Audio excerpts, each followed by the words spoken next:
आंतरिक दशा क्या है ये परमात्मा देखता है। आपने चढ़ावा कितना चढ़ाया है परमात्मा नहीं देखता, पुजारी देखता है।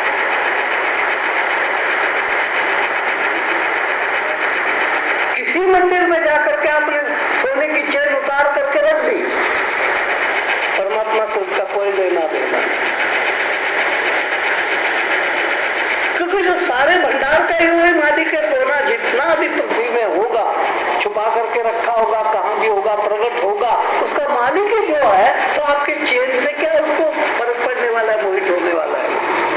तो मालिक है ही वो। लेकिन आप में अहंकार हो जाएगा कि हमने दान दिया।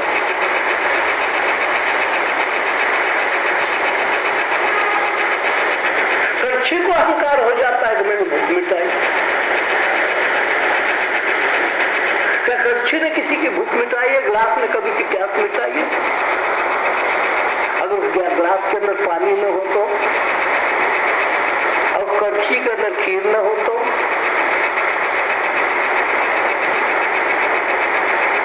इसलिए ज्ञान दशा में जब मनुष्य चला जाता है तब उस स्थिति में अपनी काया को समझता है जिस दशा कड़छी की। मैं क्या आपको ज्ञान दे सकता हूं? अगर उसी तरह से उतरे न ज्ञान मस्तिष्क में, तो मैं आपको क्या दे सकता हूं?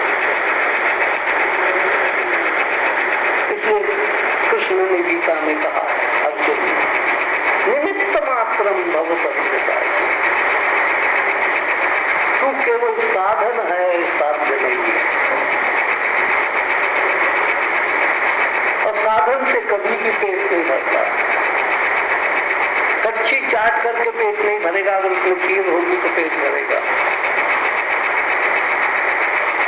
अब इतनी दशा में अपने आप को नीचाई की तरफ ले जाता कि मैं एक जड़ कड़छी हूं, इससे ज्यादा कुछ नहीं। खीर भी मेरी मालिकी की नहीं, कड़छी ने कभी नहीं खीर बनाई। कड़छी ने खीर हिलाई है, बनाई नहीं है। कर्मयोग, कड़छी ने सिर्फ खीर हिलाई है, बनाई नहीं है। तो जब ये भाग हो जाता है तो कर्तापन का अहंकार शून्य हो जाता है। और जिस दिन कर्तापन का अहम शून्य हो जाता है, उस दिन आपकी ईश्वर की तरफ की यात्रा शुरू हो जाती है। यात्रा की तरफ जाने का पहला कदम है कर्तेपन का अभाव। मैं किसी चीज का कोई भी करता नहीं, मैं केवल एक साथ हूं।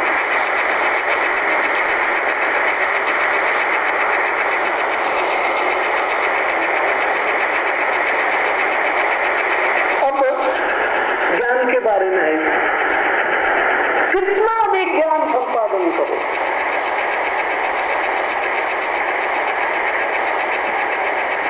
आत्मज्ञान सच्चा ज्ञान है। बाकी जो पुस्तकें पोथियों के द्वारा, चाहे कुरान ले, चाहे वेद ले, चाहे उपनिषद ले, चाहे गीता ले, चाहे कुछ भी लो, पुस्तकों के द्वारा जो प्राप्त किया जाता है वो आत्मज्ञान नहीं होता। आत्मज्ञान आत्मा में से प्रकट होता है। नलके में से आपने बाल्टी में पानी डाल दिया, बाल्टी भर गई, क्या वो पानी बाल्टी का था? बाल्टी समझ गई मेरा पानी भ्रम है, तो बाल्टी का पानी था ही नहीं।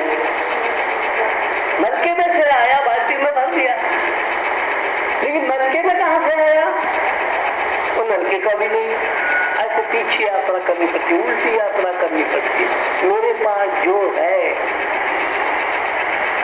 क्या वो मेरा है? मेरे पास कहीं से आया? ऐसे उल्टी यात्रा शुरू करो। गंगोत्री की यात्रा करनी होती है तो गंगा जी को संगम से शुरू करनी होती है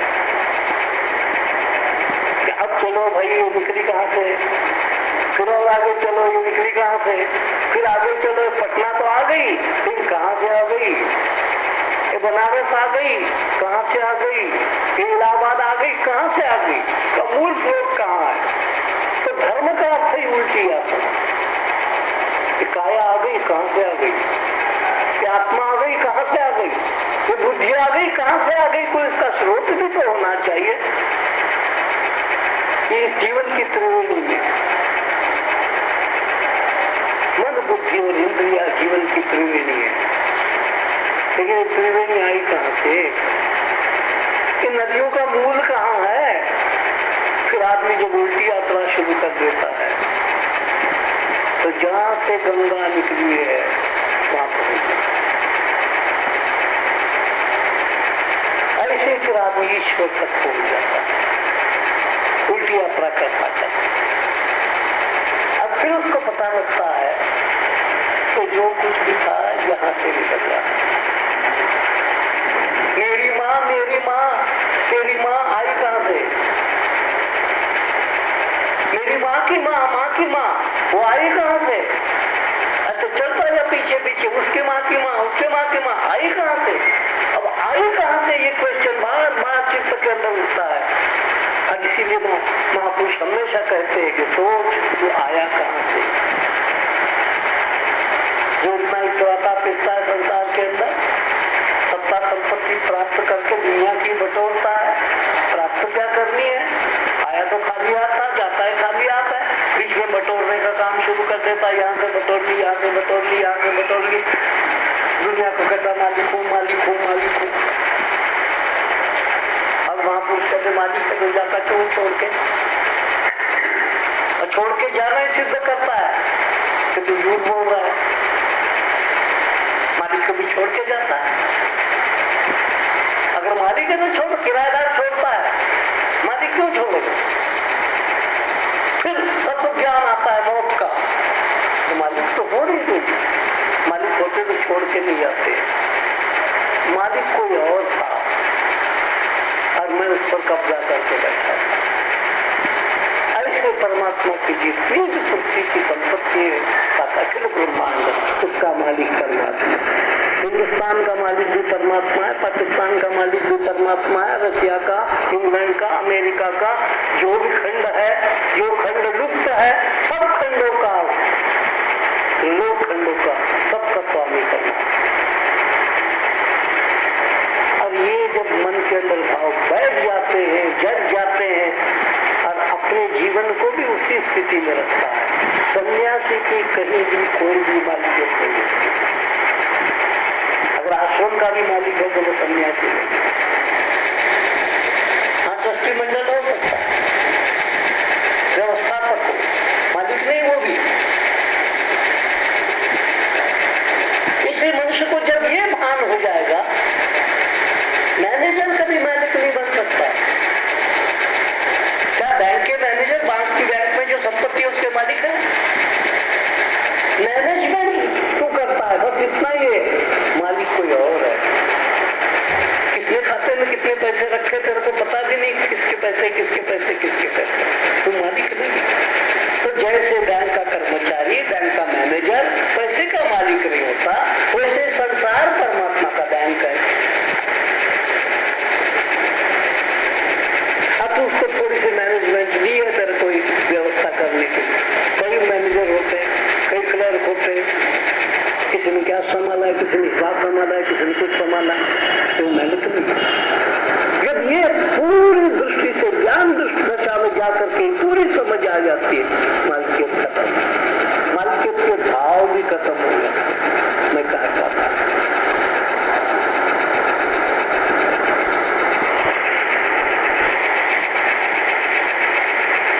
गया में जाकर श्राद्ध कराओ, पंडों से तुम पिंड बनाओ, सिर मुंडवाओ, केश बढ़ाओ, तुलसी खाओ, गंगा नहाओ, ये कोई मंडी की बाजी है। पूरे के पूरे बाह्य क्रियाओं पर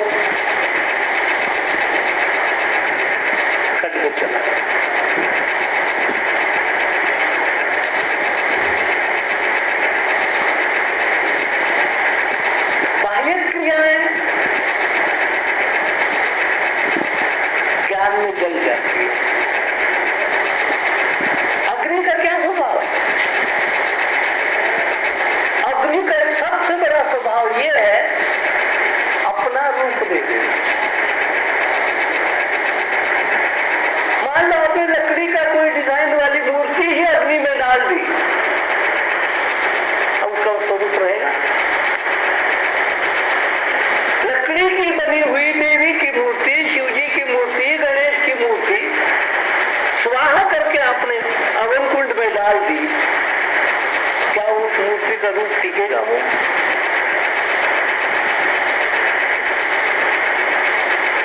उसका रंग काला था पहले लकड़ी का, अब लाल हो गया, और टूट टूट गए इसके अंगारे हो गए, रूपांतर हो गया पूरा का पूरा, निशान ही कोई बाकी नहीं रह जाती। क्या आप कहोगे कि इसमें गणेश की मूर्ति जली है और उसमें देवी की मूर्ति जली है? निशान मिटाना काम है परमात्मा अग्नि देवता का। और अग्नि सबसे बड़ी अग्नि ज्ञान अग्नि है। ज्ञान अग्नि से प्रचंड अग्नि है कोई नहीं। ज्ञान अग्नि सबको भस्म कर देती है, रूपांतरित कर देती है, अपना ही स्वरूप निज स्वरूप दे देती है। लकड़ी में से कोई प्रकाश निकलता था? बोरी भर के आहुतियों की लकड़ी पड़ी हुई है आम की, कोई प्रकाश है उसमें? कोई तेज है उसमें? आराम से उठाते और आराम से फेंक देते, आराम से कुल्हाड़ी लेते हो, छोटे टुकड़े करने हो तो कर लेते हो, उसमें कुछ भी नहीं है, लेकिन उसी का रूपांतर हो जाता है अग्नि के संपर्क में आने का। तो परमात्मा अग्नि है और हम काष्ठ है, लकड़ियां हैं। हमारी बुद्धि भी लक्कड़ है, हमारा मन भी लक्कड़ है, हमारी काया भी लक्कड़ है, और परमात्मा एक अग्नि का तेज है। अगर आप इसको समर्पित हो जाते हैं, आपको कौन सा रूप आएगा? जैसे लकड़ी का अपना सारा स्वरूप मिट गया, रंग मिट गया, रूप मिट गया, रूपांतर हो गया। ऐसे भक्ति का, कर्म का, सबका ज्ञान में रूपांतर हो जाता है और उसके बाद कुछ भी नहीं रहता। अब ऐसे रूपांतर के बाद, मेरे सब कुछ ना होने के बाद, सब कुछ खत्म होने के बाद बची हुई राख वंदन करने के लायक है।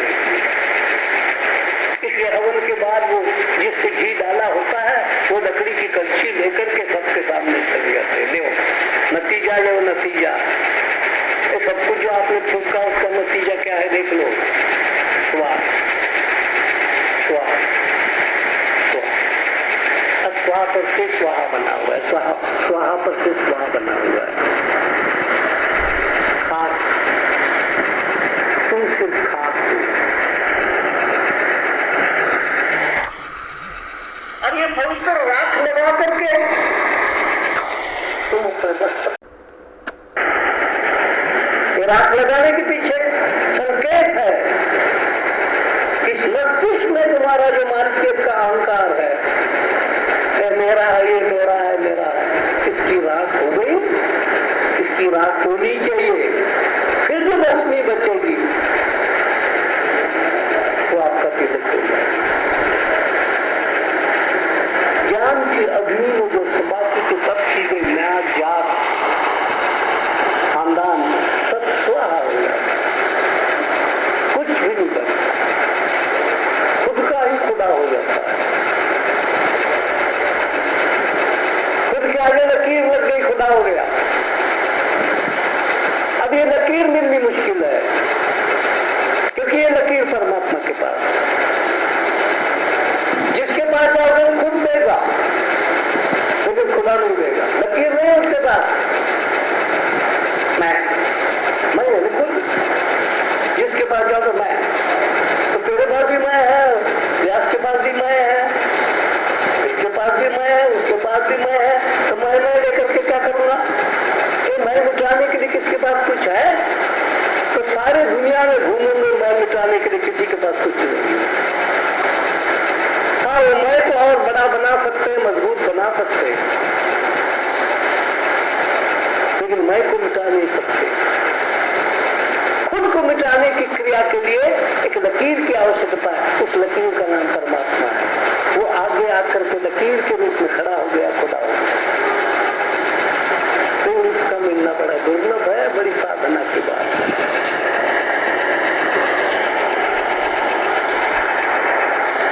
गया में जाकर श्राद्ध कराओ, पंडों से तुम पिंड बनाओ, सिर मंडवाओ, केश बुढ़ाओ, तुलसी खाओ, गंगा नहाओ, सब बाहर की चीजें।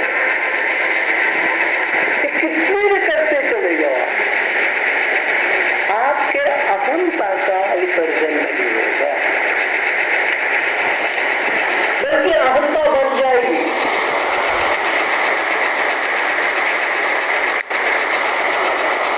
हिंदू में अहंता आएगी जलाने की, अब मुसलमानों में अहंता आएगी दफनाने की। अगर किसी मुसलमान को आपने जलाया, आपकी खैर नहीं, तलवार नहीं चलेगी, क्योंकि तुमने क्या किया? हिंदू थोड़े था कि जिसको तुमने जला दिया, तो मुसलमान था। अब मिलिट्री वाले को भी ख्याल रखना पड़ता है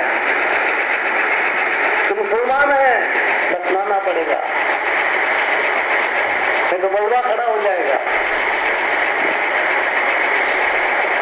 अब अहंता कहां तक जा चुके, मुर्दे तक। जीते जी तो अहंता थी, लेकिन मरे हुए में भी अहंता थी। अब ये सब बातें खुल जाए।